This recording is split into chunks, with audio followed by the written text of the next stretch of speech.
Saudações, meus caros alunos do terceiro ano do ensino médio. Hoje nós teremos mais uma aula de revisão. A partir da próxima aula, nós teremos aí o conteúdo programático que nos é pertinente, ok? Então a gente vai rever alguns conceitos, rever algumas coisas para lembrar, né? E aí nós faremos uma atividade em cima dessa aula, ok? Bom, é uma aula um pouco mais curta do que o usual, né? Curta em tese, porque eu falo muito, mas é uma aula que espero que vocês aproveitem bastante, ok? Tirem as dúvidas de vocês assim que nós tivermos uma aula de videoconferência.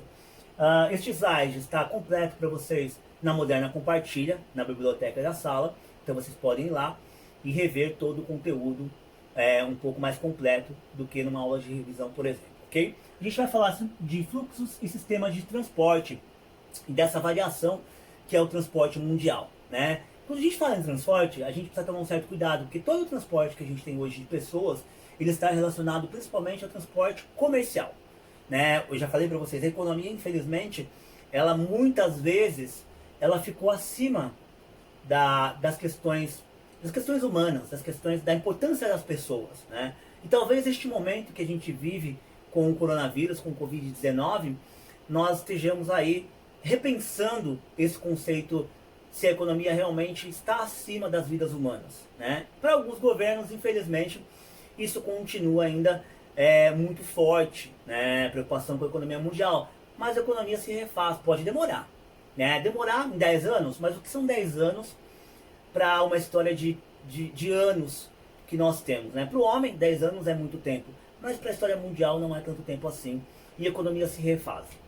Então a gente vai falar um pouquinho aí dos sistemas, dos fluxos de transportes, né, e da sua transformação ao longo do tempo. As inovações tecnológicas têm uma grande influência para que o transporte tenha mudado, né, ao longo do tempo. O transporte foi mudando e provavelmente nós ainda veremos, né, muitas alterações nos meios de transporte. A gente acompanha isso em alguns países em que investem mais em tecnologia. Por exemplo, a China. Né? A China investe muito em tecnologia e a China tem alterado muito os seus meios de transporte. Ainda utiliza muitos meios de transporte poluentes, é verdade, mas ao mesmo tempo, aos poucos, é o país que mais investe em transporte de energia renovável. Né? Tem algumas cidades da China, para vocês terem uma ideia, de que toda a frota de ônibus é por combustível hoje, renovável, né? Até mesmo energia, né? A energia elétrica também é muito utilizada aí para a produção hoje, para transporte público em alguns lugares da China, ok? Nós temos 3 tipos de categorias aí de circulação: terrestre, né, aérea, né, e aquática, né? E nós temos aí, aqui para vocês terem uma ideia, eu coloquei para vocês 2 mapas: o mapa ferroviário dos Estados Unidos e o mapa ferroviário do Brasil. E é de se assustar, realmente. Eu sei que quase os 48 estados contínuos dos Estados Unidos, ele tem 2 estados descontínuos, que é o Havaí, que fica próximo à Ásia, e o Alasca, que fica aí próximo ao Canadá. Então, os 48 estados norte-americanos, eles são interligados por ferrovias. Se a gente olhar para o Brasil, infelizmente, a gente ainda está muito atrasado em termos de infraestrutura. A gente é um país que investiu pouco ao longo da sua história. O Brasil investiu muito mais no transporte rodoviário, né? A nossa malha rodoviária é muito grande, muito extensa, apesar do país ter muitos rios, investiu pouco em diversificar o seu transporte. A diversificação de transporte é também poupar dinheiro, né? Estados Unidos ganha muito dinheiro com o transporte fluvial, para vocês terem uma ideia. Eles diminui os custos do produto, né? Você transportar por via marítima é mais barato do que você transportar por via rodoviária. Ainda mais quando você tem um país gigantesco como o Brasil e como os Estados Unidos de dimensões continentais. Então o transporte aquático, ele pode ser fluvial, ele pode ser marítimo, ou ele pode ser lacustre, né? Fluvial são os rios, marítimo os mares e o oceano, e lacustre são os lagos. O Brasil possui poucos lagos, né? O Canadá tem muitos lagos. O Canadá utiliza bastante seus lagos, somente no verão, porque no inverno esses lagos estão congelados, né? Estados Unidos também tem muitos lagos, também utiliza bastante aí para transporte, né? O Brasil possui aí mais de 7 mil quilômetros de área litorânea, né? Mais de 50 mil quilômetros de rios, é um dos países que tem a maior quantidade de rios do mundo, né?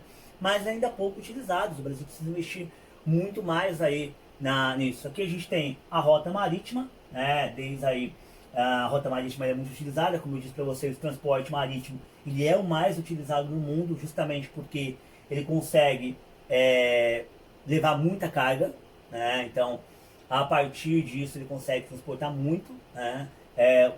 O meio aéreo ainda é pouco utilizado, mas também transporta uma certa carga, justamente aquelas cargas que valem muito dinheiro. Não sei se vocês devem lembrar, quando houve aquele assalto em Guarulhos, no aeroporto de Guarulhos, quando levaram aquela carga de ouro, né? Porque o ouro é justamente levado aí por via aérea, porque em tese seria mais seguro, né? Não é o caso do nosso aeroporto de Guarulhos. Aqui a gente tem o transporte fluvial, né? E ao longo da história ele foi levando muito mais cargas, né? Justamente aí por ter essas caixas aí que carregam muita mercadoria, né? Ela pode ser separada, antes ficava tudo jogado lá de qualquer forma, né? O container veio transformar todo o transporte marítimo, melhorou o transporte marítimo. Ele sempre foi o que mais levou carga, mas hoje com o container aí há uma transformação aí no transporte fluvial. As vantagens: é um meio barato de ser transportado, leva grande quantidade de capacidade. As desvantagens: ele é um pouco mais lento, né? A prova disso, quando você compra um produto chinês lá no AliExpress ou na Wish, ele demora às vezes 90 dias para chegar, né? É muito tempo. Eu compro umas coisinhas lá, como a gente estava de quarentena, uma das coisas que estava me divertindo muito era justamente comprar um monte de coisa que não vai ter utilidade nenhuma, né, para mim. Mas eu fiz esse momento de consumo, porque às vezes dava uma depressãozinha, eu lá e comprava alguma coisinha para matar essa depressão, né? Não chegaram ainda. Vai acabar a quarentena e esses produtos ainda não chegarão para uso. E aí a gente tem um transporte fluvial. Como eu disse para vocês, é o mais barato de todos os sistemas, porém exigem rios caudalosos, né? São aqueles rios que não tem tanto relevo, o relevo é um pouco mais baixo. O nosso relevo, apesar de ser um relevo, grande parte dos nossos rios são relevos de planalto, eles são relevos médios, em torno de 800 metros, né? Às vezes você encontra alguns bancos de areia, mas isso é óbvio, tem que ser mexido, tem que ser feita uma infraestrutura, tem que fazer uma obra para que esses bancos de areia sejam retirados. Mesmo assim, ainda é mais barato, muitas vezes, que o transporte rodoviário, né? Seria um fator de ligação mais rápido, os custos diminuiriam, né, no produto, né? O nosso produto final, e quem paga esse produto final somos nós, né? Nós pagamos mais caro justamente porque o nosso meio de transporte no Brasil ainda é muito deficitário, né? O Brasil não diversifica o seu transporte, assim como não diversifica um monte de coisas. Se a gente for falar de energia, a gente vai ver também que a nossa energia não é diversificada. Apesar de a gente usar aí uma energia renovável, que é a hidrelétrica, ela precisa de outros tipos de energia também. Não é à toa que quando diminui as chuvas, a nossa conta aí fica na bandeira vermelha. E aí nós temos o transporte aéreo, como eu já disse para vocês, eu não quero ficar muito repetitivo, né? Ele se desenvolveu muito mais aí depois da Segunda Guerra Mundial. Na Primeira Guerra Mundial é quando surgem aí os primeiros aviões, mas ainda aviões de pouca carga, não existia um desenvolvimento técnico para aviões comerciais como existe hoje, né? O custo do transporte inviabiliza o uso com mais frequência, é muito caro, né? Ele não é barato de ser transportado, né? E aqui a gente tem justamente as rotas aéreas. É interessante a gente perceber essas rotas aéreas, porque a gente vai perceber, olha a rota nos Estados Unidos. Os Estados Unidos, olha a quantidade de aviões que sobrevoam o país. Olha a Europa, né? A União Europeia aqui também, a Europa Ocidental, né, principalmente. Olha a África quase não tem transporte aéreo, muito pouco. Né? Olhem aqui a Austrália, né? Nova Zelândia também, Papua Nova Guiné. Esses países têm um fluxo de transporte maior que o nosso. A Austrália nem tanto também, porque é um país pouco populoso, né? Um país pouco habitado, visto que é um país também com um deserto muito grande. A sua área central é toda aí com desertos, né? Então também é uma maneira de a gente observar as questões econômicas do planeta, como a gente olha aí as rotas aéreas do mundo. Aqui a gente tem o total de passageiros transportados aí nas rotas, está no livro de vocês, na página 520 ou 521, deem uma olhada lá. E aqui nós temos a mudança da matriz de transporte do Brasil.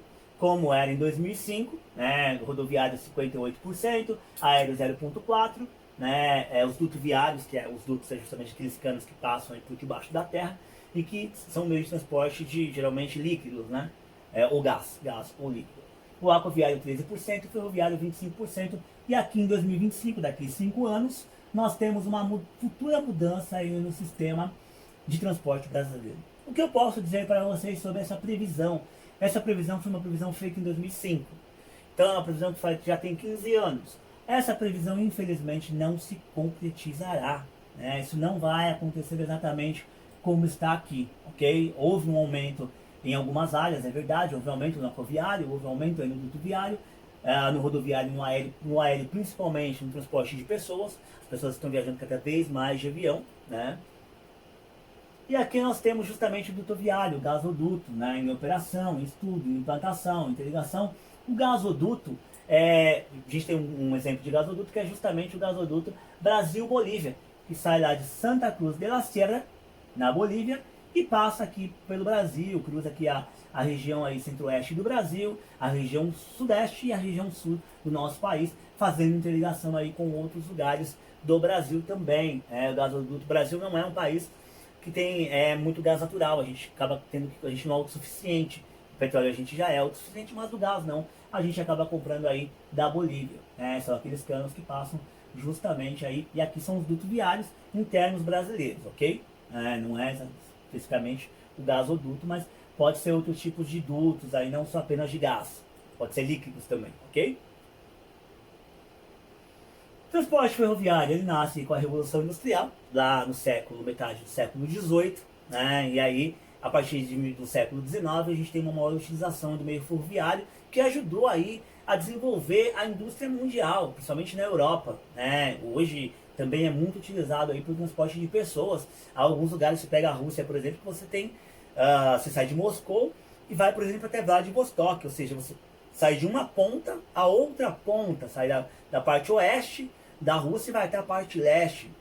Se eu não me engano, é a ferrovia, é a maior ferrovia do mundo, e também é que leva mais tempo para você chegar de um ponto ao outro, visto o tamanho e a distância. As vantagens do transporte ferroviário são segurança, rapidez, capacidade de carga e de custo operacional. E as desvantagens, o custo da construção. Aqui no Brasil nós já tivemos vários problemas quanto à questão de rodovia, principalmente com a bitola. Já falei disso para vocês, vocês devem se lembrar bem da bitola. Que é justamente o trilho, o tamanho do trilho. Se o trilho é colocado errado, óbvio, esse trem não vai poder funcionar lá. Já vi questões de vestibular sobre a bitola. E aí nós temos o rodoviário.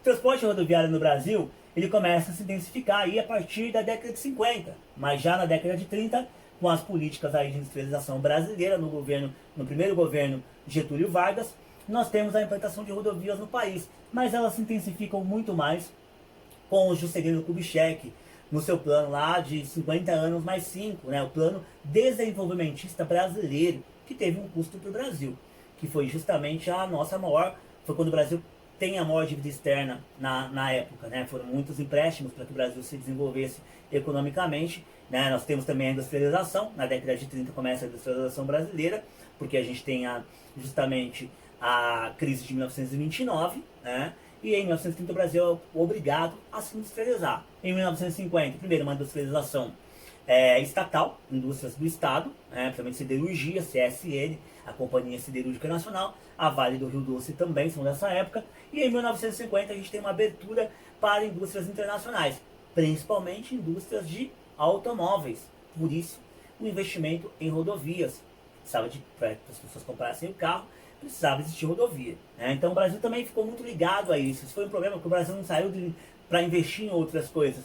Acabou investindo especificamente em rodovia. Um grande erro. Hoje a gente sabe que é um grande erro, porque o Brasil acabou não se desenvolvendo tanto nos seus meios de transporte, justamente aí. E grande parte dessa circulação ficou no Sudeste. Não é à toa que até hoje as rodovias do Sudeste do Brasil são melhores do que as rodovias dos outros países, dos outros estados, desculpe, não países, ok? E a malha rodoviária acabou virando um símbolo do Brasil industrial, somente na década de 80, com os regimes militares, o que acabou sendo um grande erro, a gente acabou percebendo isso aí com o tempo, ok?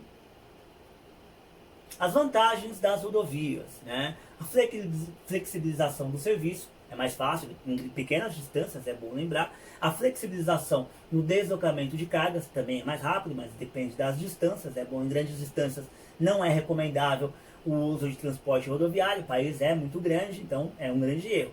Rapidez ponto a ponto, ou seja, distâncias de novo, e a gente só fica nas distâncias, no final das contas, a gente perceber bem. E os menores custos de embalagem, né? Você não precisa gastar tanto como, por exemplo, se você vai transportar no meio marítimo ou no meio ferroviário, por exemplo. Ok? As desvantagens desse meio. Unidades de carga limitada, o caminhão carrega menos do que um avião e do que um trem, por exemplo, né? Dependente da infraestrutura, então a questão de buracos, que a gente sabe que aqui no Brasil tem muitas rodovias que elas são construídas e depois são esquecidas lá, né?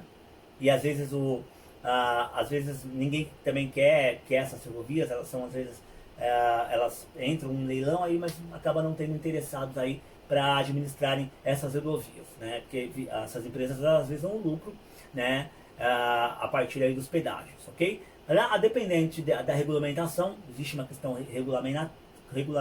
regulamentatória, né, que é justamente o governo, a regulamentação pelo governo, por leis federais, né, que é muito ruim também, e mais caro em grandes distâncias, como eu disse para você, ok? Aqui a gente tem justamente aí uma rodovia que consumiu muito dinheiro na década de 80, 70 e 80, que é justamente a rodovia transamazônica. Não houve um estudo do solo e hoje a rodovia não existe, né? O que existe é muito barro aí para o transporte aí, ok?